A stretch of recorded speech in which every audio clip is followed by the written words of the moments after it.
வணக்கம் தோழர்களே. குட்டி ஸ்டோரியில பாஜகவினுடைய வெட்டி ஸ்டோரி ஒண்ணு சொல்ல போறேன். இந்தியாவினுடைய துணை குடியரசுத் தலைவரா ஜெகதீப் தன்கர் இருந்தாரு, உங்களுக்கு தெரியும். அவர் ரிசைன் பண்ணிட்டு போன மறுநாள்ல இருந்து இன்னைக்கு வரைக்கும் என்ன ஆனாரு, எங்க இருக்காருன்னே தெரியல. அனைத்து எதிர்கட்சிகளும் கண்டன குரல் எழுப்பி அவர் வீட்டு சிறையில வைக்கப்பட்டிருக்கிறதா சொல்லப்படுது. அவரை கொண்டு போய் வீட்டு சிறையில யாருக்கும் தெரியாம ஒரு இடத்துல போட்டுருக்காங்க.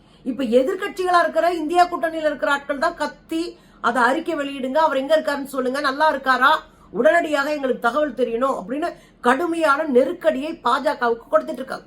ஜெகதீப் தன்கர் உங்களுக்கு நல்லா தெரியும், துணை குடியரசுத் தலைவர், மாநிலங்களவையினுடைய அவைத் தலைவராக இருந்தார்.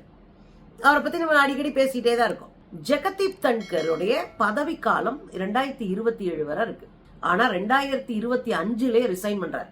உடல்நலம் சரியில்லை அப்படின்னு ஒரு மொட்டையா ஒரு காரணத்தை சொல்லி ரிசைன் பண்றாரு. நீங்க நேர்மையானவங்களா இருந்தா இல்லங்க இருங்க 2 வருஷம் தானே அப்படின்னு சொல்லியிருக்கணும். படக்குன்னு உருவிட்டு அன்னைக்கே வீட்டுக்கு அனுப்பிட்டாங்க. அன்னைக்கே வீட்டுக்கு அனுப்புறாங்க. உடனே வந்து குடியரசுத் தலைவர் அந்த ராஜினாமாவை ஏத்துக்கிறாரு. காலையில குடுக்கறாரு, மத்தியானம் 2 மணிக்கு நாடாளுமன்றத்தை விட்டு வெளியே போனவர் எங்க போனாருன்னே தெரியலங்க. எங்க இருக்காரு, என்ன உடல் நலத்திற்கு, எங்கேயுமே அவருடைய பேச்சு கீச்சு, ஒரு போட்டோ கிட்ட, ஒரு வீடியோ அவர் பத்தி ஒரு செய்தி எதுவுமே இல்லைங்க. டெல்லி வட்டாரம் என்ன சொல்லுதுன்னா, ஜெகதீப் தன்கரை வீட்டு சிறையில யாருக்கும் தெரியாத இடத்துல அடைச்சு வச்சிருக்கு இந்த கும்பல். அவசரமா இந்த தென் மாநிலங்கள்ல நடக்கக்கூடிய தேர்தலையும் முக்கியமான எதிர்கட்சிகள் ஆளக்கூடிய தேர்தலையும் சமாளிக்க ஒரு புது ஆளை உருவாக்கணும்ன்றதுக்காக அவசரமா அவரை நெருக்கடி கொடுத்து ரிசைன் பண்ண வச்சிருக்காங்கன்னு சொல்லப்படுது. 2வது, ஜெகதீப் தன்கர் ஒரு ஆர்எஸ்எஸ் காரவங்களை இவங்க மரியாதை கொடுத்து நடத்துறது இல்லைன்றதால அவங்களுக்கு ஒரு பெரிய நெருக்கடி இருக்கு. உங்களுக்கு புரியுதா? அப்ப இந்த சூழ்நிலை தாங்க மத்தியானம் 2 மணிக்கு தன்னந்தனியா பார்லிமெண்ட்டை விட்டு இறங்கி கார்ல போனவர் தான். ஒண்ணு ஞாபகம் வைங்க, ஒருத்தர் ரிசைன் பண்ணிட்டு போறாருன்னா ஒரு 5 அமைச்சர்கள் வந்து குறைந்தபட்சம் அவரை வழி அனுப்ப வேண்டாமா? செய்யலையே. தன்னந்தனியா கார் ஏறி போறாருங்க அவர் வீட்டுக்கு. குறைந்தபட்சம் கூட ஒரு 2 அமைச்சர்கள் வந்து நீங்க போயிட்டு வாங்கன்னு சொல்லல. உடனே சாயந்தரம் ட்விட்டர்ல உங்கள் பணிக்கு வாழ்த்துகள்னு மோடிஜி போடுறாரு. கொஞ்சம் கூட கூச்சம் இல்லை இந்த கும்பலுக்கு. தேவைப்பட்டா எங்க வேணாலும் தூக்கி ஏத்தி வைப்பானுங்க, தேவையில்லைன்னா எங்க வேணாலும் கடாசி எறிவாங்க. இதுதான் இந்த கும்பலுடைய வேலை. அண்ணாமலை தான் உதாரணம். புரியுதுங்களா? இப்ப நாங்க கேட்கிற கேள்வி என்னன்னா, எங்க போனாரு?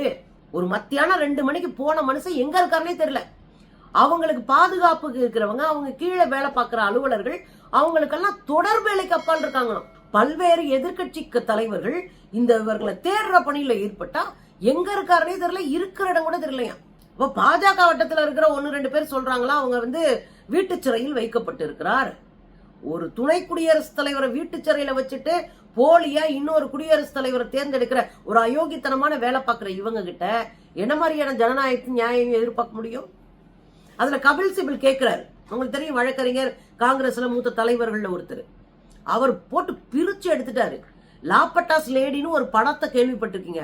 இது லாபட்டாஸ் துணை ஜனாதிபதினு இப்பதாங்க பாக்குறேன்டார். லாபட்டாஸ்னா காணாமல் போன பெண்கள். ஒரு பயங்கர ஃபேமஸான படம் ஓடிடில இருக்க வாய்ப்பு இருக்குங்க, பாருங்க. லாபட்டாஸ் லேடிஸ்னு படம் கேள்விப்பட்டிருக்கீங்க. லாபட்டாஸ் துணை குடியரசுத் தலைவர் ஆயிப்போச்சு. அவர் நல்லா இருக்காரா, உடல் நலத்தோட இருக்காரா, எங்க இருக்காருன்னே தெரியலையே. முதல்ல அமைச்சர்கள் இதுக்கு ஒரு வெள்ளை அறிக்கை வெளியிடணும். அவர் எங்க இருக்காருன்னு அறிக்கையை உடனடியா வெளியிடணும் அப்படின்னா அவர் தன் பங்குக்கு கடுமையா பேசியிருக்கார். சிவசேனாவினுடைய எம்பி சஞ்சய் ராவத், உங்களுக்கு நல்லா தெரியும், பலார்னு அரைகிற மாதிரி கேள்வி கேட்கக்கூடியவர், தொடர்ந்து பாஜகவை போட்டு பொழக்கிறவர் மகாராஷ்டிரால.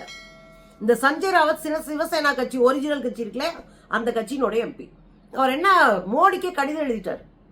மோடிக்கு கடிதம் எழுதி எங்கே அவரை ரிசைன் பண்ணதுல இருந்து அவர் எந்த சீன்ல இல்லையே, அவரை தொடர்பு கொள்ளவே முடியலையே, அவர் இடத்தை தெரிஞ்சுக்க முடியலையே, அவங்க கீழே வேலை பார்க்கிற அலுவலர்களை தொடர்பு கொள்ள முடியலையே, எங்க போயிட்டாரு? அவர் வீட்டு காவல்ல இருக்கிறதா நாங்க கேள்விப்படுறோம். சஞ்சய் ராவத் எழுதின கடிதம், அவர் வீட்டு காவல்ல இருக்காரு, அவர் வீட்டு சிறையில இருக்காருன்னு நாங்க கேள்விப்படுறோம். உண்மை என்ன சொல்லுங்க மிஸ்டர் மோடி. அப்படியே சொல்லிடுவாரு. திருட்டுக்கு கும்பலுங்க. ஜெகதீப் தன்கருடைய நலம் பற்றியும், அவர் நல்லா இருக்காரான்னு தெரிஞ்சுக்கிறோம், அவர் எங்கதான் இருக்காருன்னு தெரிஞ்சுக்கிறோம். இந்த நாடு அக்கறை கொள்கிறது, ஆர்வம் காட்டுது, அக்கறை கொள்ளுது. அவர் எங்கதான் இருக்காரு நாங்க பாக்கணும். அவருக்கு ஏதாவது ஆபத்தா அப்படின்னு நாட்டு மக்கள் நினைக்கிறார்கள். நீங்க ஒருவேளை எனக்கு பதில் சொல்லனா, அறிக்கை வெளியிடலனா, நான் உச்ச நீதிமன்றத்தை நாட வேண்டி இருக்கும். நான் உச்ச நீதிமன்றத்துல போய் ஆட்கொணர்வு மனு போடுவேன். ஞாபகம் வச்சுக்கோங்க, வேடிக்கைலாம் பார்க்க மாட்டேன். அப்ப என்ன நடந்துட்டு இருக்கு அங்க அப்படின்னு பாத்தீங்கன்னா, ஜெகதீப் தன்கர் ரிசைன் பண்ணதுல இருந்து அவர் சீன்லயே இல்ல, எந்த மீட்டிங் போகல, அவர் எங்க இருக்கிறாருன்னே தகவல் தெரியல, குறைந்தபட்சம் அவர் இருக்கிற இடம் கூட தெரியல, பார்லிமெண்ட்ல இருக்கிற எம்பிஸ்க்கே தெரியல. அப்ப எங்க கடத்தி கொண்டு போய் எங்கேயோ ஒளிச்சு வச்ச மாதிரி ஆயிப்போச்சு. இப்போ இதுக்கு பதில் கிடையாது, இதை கண்டுக்கிறது கிடையாது. எதிர்கட்சிகள் பார்லிமெண்ட்ல கேள்வி கேட்டாங்க, ஆனா அதை கடந்து போறாங்க இந்த பாஜக கும்பல்.